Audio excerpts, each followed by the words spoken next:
What's up, sons? It's Blind Rod with Son of a Tech once again, and today I have Django with me. He runs one of the largest GPU mining farms in the States that I have heard of. So we're going to talk to him a little bit about that farm, what he's doing now post-merge, because obviously GPU mining is pretty rough right now. So welcome. Also, he runs a YouTube channel, so give us the info on the YouTube channel, and we'll link it down in the description below. YouTube channel is just Defi Django, and yeah, I'm Django, and yeah, let's get into it. Welcome to the channel, guys. So if it's DeFi Django, are you actually into decentralized finance? No, that's the name is so. I'm debating about changing the name honestly because I don't really do very much in decentralized finance. Okay. I would like to, but it's felt like it's not ready. The space is not For passive income, or I always hate this term passive income too, because I feel like passive income is never really passive. Yeah. Mining's a great example of that, right? Yeah. So how large is your farm? It's right around 1,700 GPUs. I have so many I lose track honestly. So the maintenance on that, what's that like? It's massive. It's a ton of work. I spend over 40 hours a week working at this farm, just constantly replacing fans, replacing risers, fixing cards, cleaning them.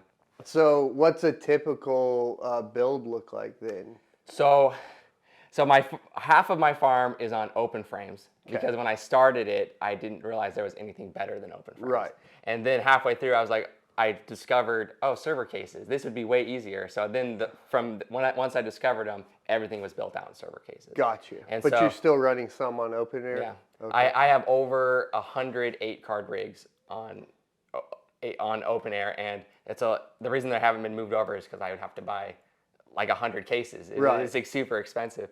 So haven't got around to doing that yet. So obviously, like I've moved my entire farm, much smaller, 100 and something GPUs all over to the Octo miners and the server cases. And yeah, from the building out to the troubleshooting, just everything, the reliability on the power and the reduction of power, thanks to everything being like platinum rated or whatever, and not getting any. I did the janky power supplies a couple times. Yeah. Like I've used janky ones. Like Bitcoin 2000 watt. Yeah, like that's what I got. Fine, get it. Because for a while, like you would get on, especially in the bull run, or even bull run power supplies for like a 1600 watt, like EVGA was like $1,000 for the power supply. Yeah, it's insane. And you needed like 2 of those, right? Yeah. Like, son of a gun, man. So obviously parallel miner, if you guys aren't familiar with that, I started using that, which is like the breakout boards, and you use the power supplies. But once I started like actually calculating out like comparison between the buying the frame, buying all the risers, buying the motherboard, the CPU, the memory, and then the power supplies, it was like, like a couple $100 extra, get a server case, and yeah, it's totally worth it. Yeah, it only is. Like, I've done the math too. It's only like $100, $200 more, and it's worth it. How much time do you think you save? Because I think like just from the building, like the initial build, I would say I probably at least save an hour on build time. Yeah, it's like an hour. It's a lot because you don't have to. One, you don't have to build the frame. That's like the most annoying part about it. And then plugging all the risers, and it's just so much. You save a ton of time. And then the management is so easy too because you don't have to replace risers. The case just works. Yeah. It's worth it. So do you have anybody work at the farm with you? No, dude. So you're managing 1,700 GPUs by myself. Yeah, and I mean my building is 6 hours away from where I live. So I drive down, and then I sleep at my building. It's an old data center, so I have like a cot and a mattress set up in one of the rooms, and I just sleep there at the data center, and then just wake up and start working on the farm. So definitely not passive income. No, yeah, it's I wanted to be passive, but it's a full-on job. So. I saw somebody added me to their list for passive income on Twitter, and I was like, the wrong guy. I was like, this is not.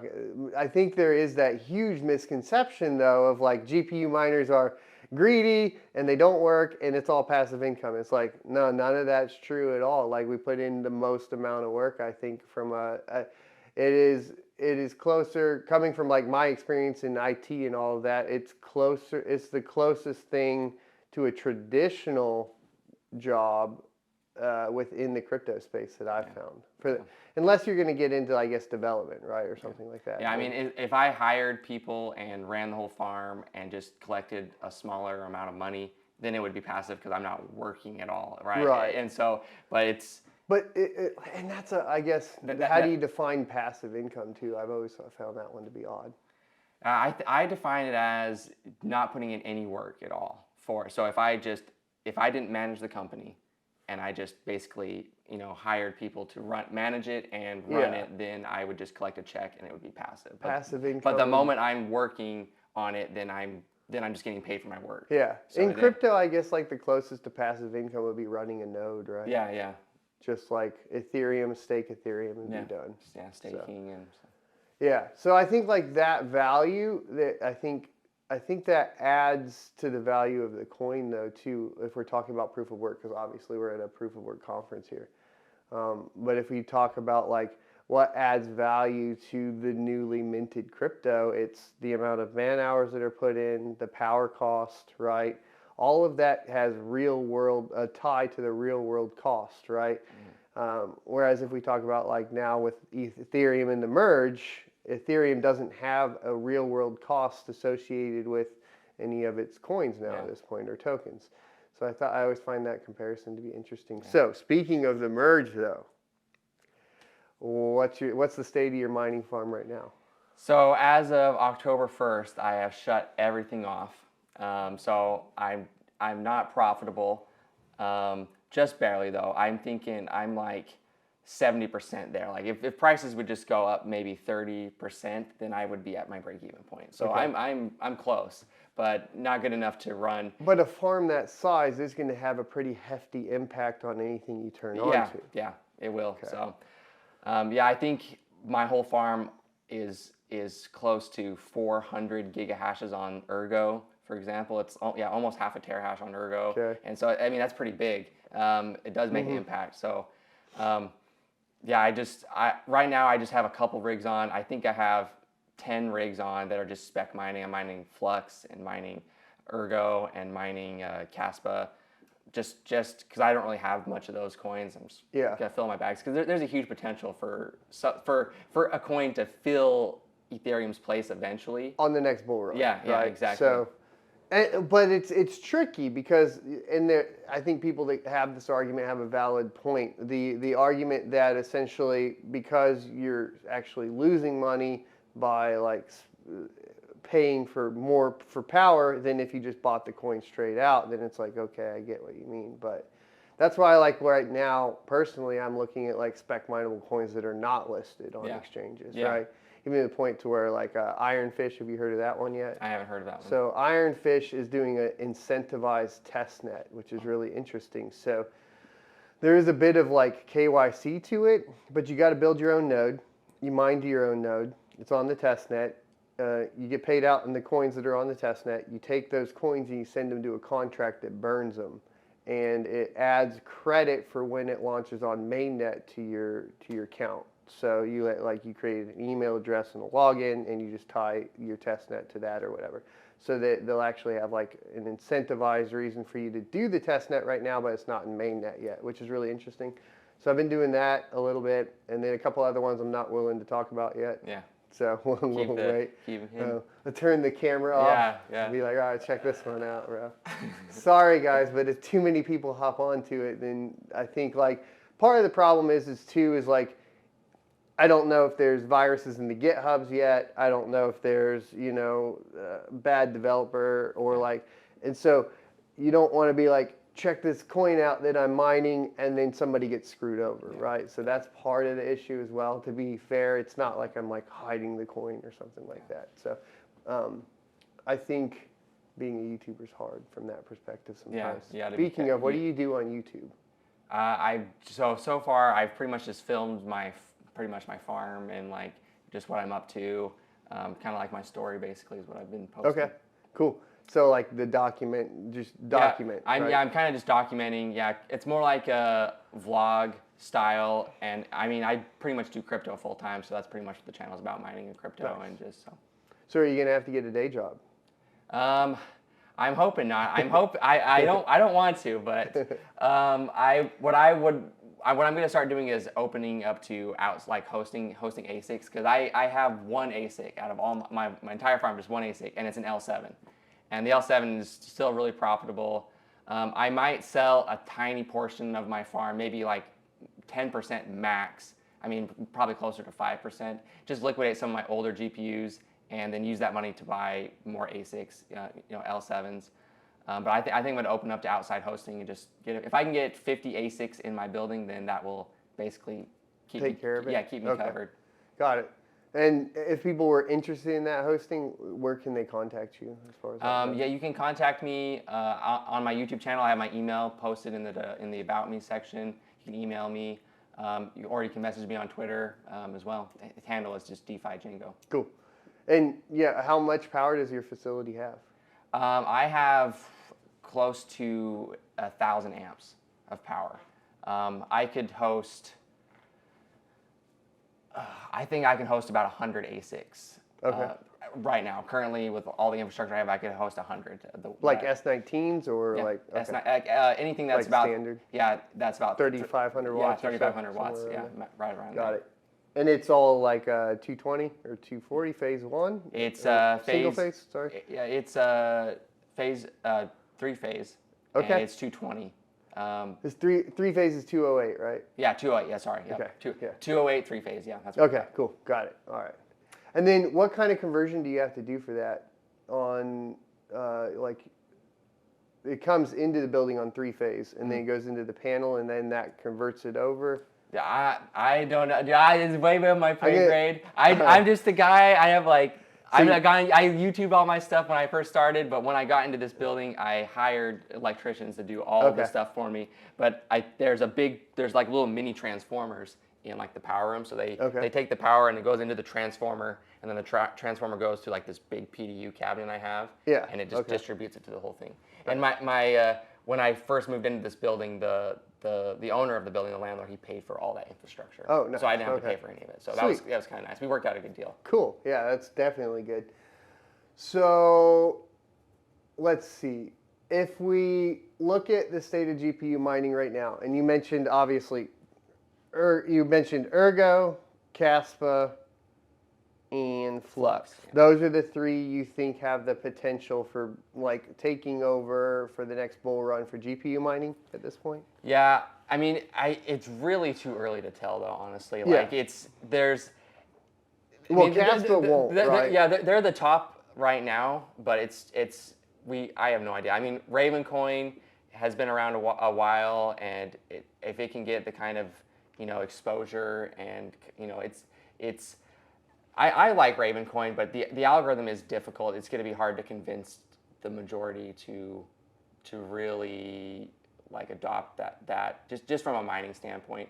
I mean, that's prog pal across the board though too, right? So a lot of that's why I like Ergo so much, because the algorithm is really nice. And so and I don't have a ton, like I've never mined anything other than Ethereum until after this merge. So like my experience on Flex and Ergo has been 2 weeks. Yeah. Okay. So that's it. So I've been like spoiled on Ethereum, honestly, because I've never branched out. I think a lot of people were. I mean, if you were GPU mining in the previous bull bear cycle, then you probably got some experience with some coins outside of it. Now my worry is, because I did go through the last bear market in GPU mining, is not many of those coins came back. Yeah. Because I started mining in 2018, just at right after, and the prices went down. And so I started mining Ethereum when it was it peaked at 1,300, and when I started mining, I was mining right around $900, and then it just I mined it all the way, even when it was down to like $100. That's when I was mining it. Yeah, and then I noticed too that a lot of the coins, like the top 10, even just the top 10 by market cap, like all the coins that were the hype 4 years ago, no one's talking about now. Right. I mean, I remember like EOS being like a big thing. I feel like no one's talking about that. Bitcoin. Yeah. I mean, I guess Ravencoin survived. Yeah. So Ravencoin I feel like Raven one. is the only one, really. Yeah. Flux used to be ZIL Cash. Yeah. So technically, ZIL Cash, I guess, survived, right? So Flux and that. Ergo's brand new, right? Yeah. The Ergo was what, 2019? Mm-hmm. So Ergo's kind of going to be through its first bear market. And then Caspa's brand new, but Caspa won't be relevant to GPUs because Caspa's literally developed to eventually move to optical proof of work, which means mining with lasers, and they're not going to prevent FPGA, which I think are already on the network, in all honesty, and they're not going to prevent ASICs. Yeah. So that's more, Caspa's more of a traditional mining cycle, which is like CPU to GPU to FPGA to ASIC. So I think the benefits of GPU mining is that we can catch early coins like that and kind of spec mine them and then sit on those until the ASICs and the big boys come on the network. It's almost like we're kind of like I would compare GPU miners to like grassroots for crypto, proof of work, right? So the problem is that your risk now without Ethereum is much higher. Yeah. So what do you think if somebody came to you and asked for your advice on getting into GPU mining right now, what would you say? I would say I would say hold off. I think I don't think the prices are as low as they're going to be right now. Okay. I think they're going to become lower. I think maybe in the next 3 months 3 to 6 months, that range will probably be when they're going to be at their lowest. And then so if you want to get into it, you can't just don't invest more than you want to lose. I mean, if you want to get in and just have fun and mine and see what it's all about, it's like I would say get in. You don't have to wait to get in. But I mean, when you start talking about buying, like 50 cards or 20 cards, you really have to be careful because we don't know what the future is. No one does. I believe that GPU mining will be profitable again, like it was with Ethereum. It'll take some time, I think, because right now there's way more hash power than there is demand. So we just have to wait for that. Right. To come down a little bit before it starts to be profitable, But then we have the problem of economies of scale, which means like if anything becomes profitable, people start buying up all the cards to mine it again. And Ethereum's a really interesting case that seems to have been very unique as far as that profitability goes. Yeah. Because it was profitable during the bear market last time around, right? To a certain extent. I mean, it did get to the point to where it was negative for maybe like 6 months. Yeah. Something like that. Yeah. 6 months or less, but that is the question right now. How long will GPU mining be unprofitable for, without doing the crazy spec mining, profit switching, frankly, or the ergo manipulation that you can do without that stuff that are possibilities, right? Which we could get into in a different video. When does GPU mining, like what to mine charts start showing GPU mining is profitable again? I think it's going to take some time because I think if something becomes profitable, people are going to hop on it and then it's not going to be profitable. There has to go through that cycle a bunch of times before people realize, okay, it's not profitable, I'm going to sell my GPUs, and then maybe it'll become profitable slightly, and then that will reward the people that have stayed and want to continue mining, but it's not going to be profitable enough for people to want to buy whole mining rigs. Yeah. Like on Ethereum, when a mining rig was making like $1,000 a month, it just attracted so many people that would have never even gotten into mining at all. I mean, if they were making like $200 a month, those people that were buying wouldn't have bought, right, necessarily. So I think we have to wait for that period, and I mean that could take a year or two. I mean, we're talking pretty long term, I think. Now, as far as I know, you said like GPU prices coming down. I do have we are in a weird spot from a global economic scale or perspective right now, especially with supply chains, etc. So I do have a little bit of cautiousness surrounding it as far as will prices actually come down further?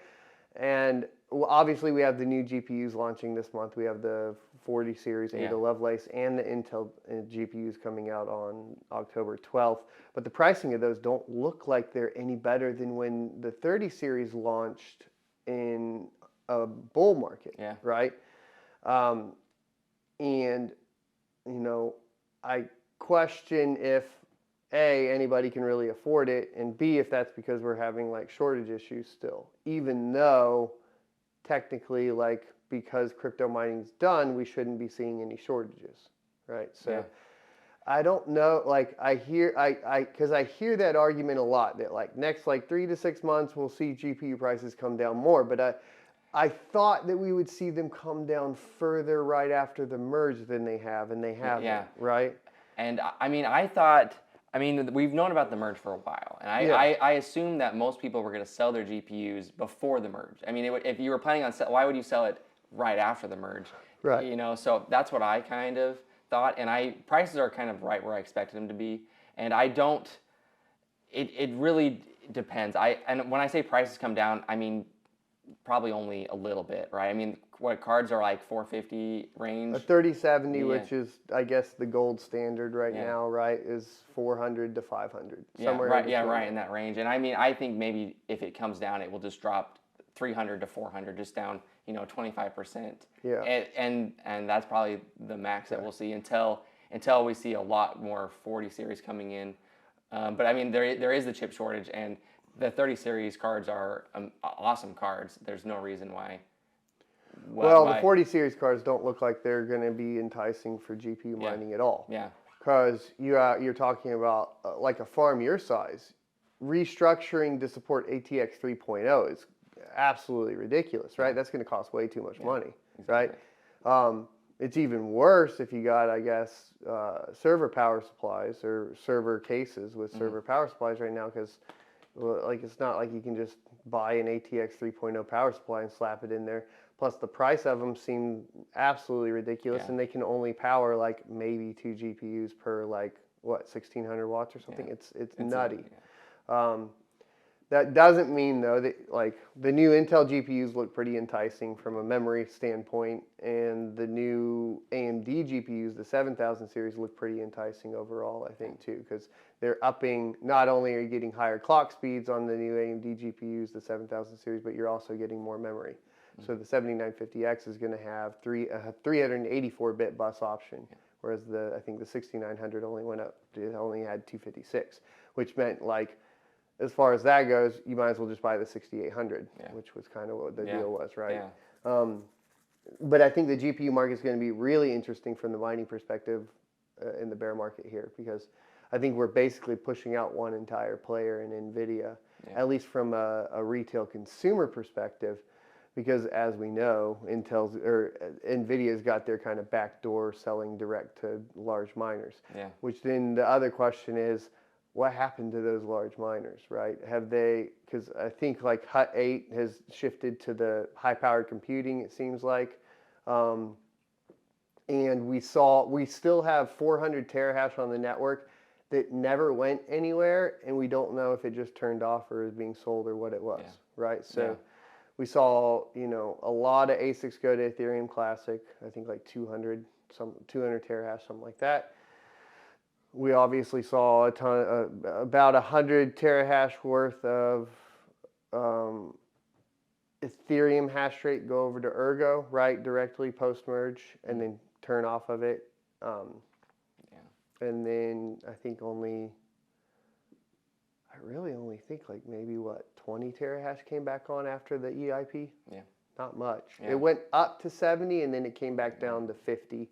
And it was at 25, so 25 terahash, which is only Ethereum equivalent. That's only 13 terahash, something like that. So we're still missing, like easily missing 300 terahash, 300 to 400 terahash.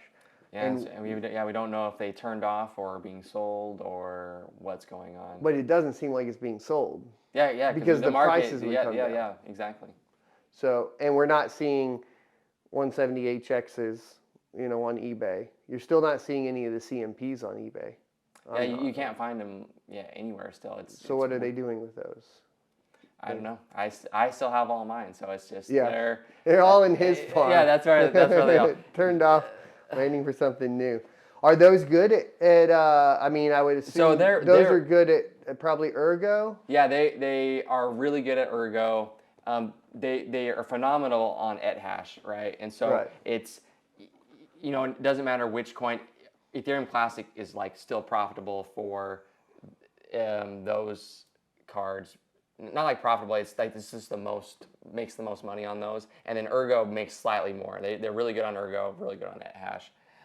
They perform like 3 times what a 3070 is usually, so 3x that on ETH and Ergo, but on any other coin it's like a 3090. So it's like only but you paid like 3 times the price.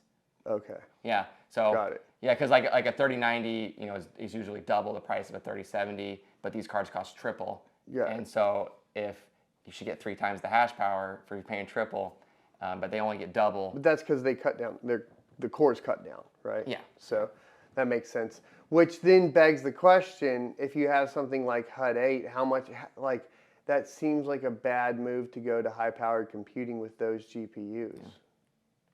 So I wonder if those are the actual GPUs somebody like HUD-8 got or not. Because if you shift, having cut down cores seems like a bad idea for moving to high-powered computing. I don't know what you can really use these for other than mine. They're basically like mini ASICs in. Yeah, they're specifically for mining memory-hardened algorithms. Yeah. That's all. Yeah. Right. And then that's the other question: where is GPU mining going to move away from memory-hardened algorithms? Because Flux isn't really, right? Ravencoin isn't. Caspa's not, but we already talked about that situation. So really the only like memory-hardened algorithms is like Autolycos for Ergo, or one that's flooded by ASICs with Ethereum Classic. Or of course we could talk about all the other Ethereum forks, but may save us for another one. So I guess end of the day, you're turned off. You're going to have like 70%. I think you said what was it? You're 70% of profitable. So you need either a reduction in cost by 30% or an increase in price of whatever you're going to mine by 30% to turn back on. Yeah. Okay. But it would actually have to probably be more than that because of the size of your farm and how impactful that would be on a coin. Because obviously, if you threw that whole farm at something like Caspa, it's going to make it unprofitable. Yeah, exactly. Right. So, yeah. Okay. Interesting. Cool. Well, remind everybody where they can find you again. Thanks for coming on. Yeah, DeFi Django on YouTube, DeFi_Django on Twitter, and that's Django with the D. If you guys don't know how to spell it, yeah. But yeah, you can find me on there. I usually post a video once a week. Yeah. So he's seen Django Unchained, but he hasn't seen Dude, Where's My Car? And that's how you can tell how old he is. Thanks everybody for watching. Hit the like, comment, subscribe, and notification bell down below. And I'll see you next Tuesday. If you enjoyed this content, be sure to check out this video up here or hit the subscribe button. I would also like to mention that you can check out exclusive content over on sonofatech.locals.com. Becoming a member is free, and if you would like access to specialized posts, there is a $5 supporter option that helps me support the channel and keep things running.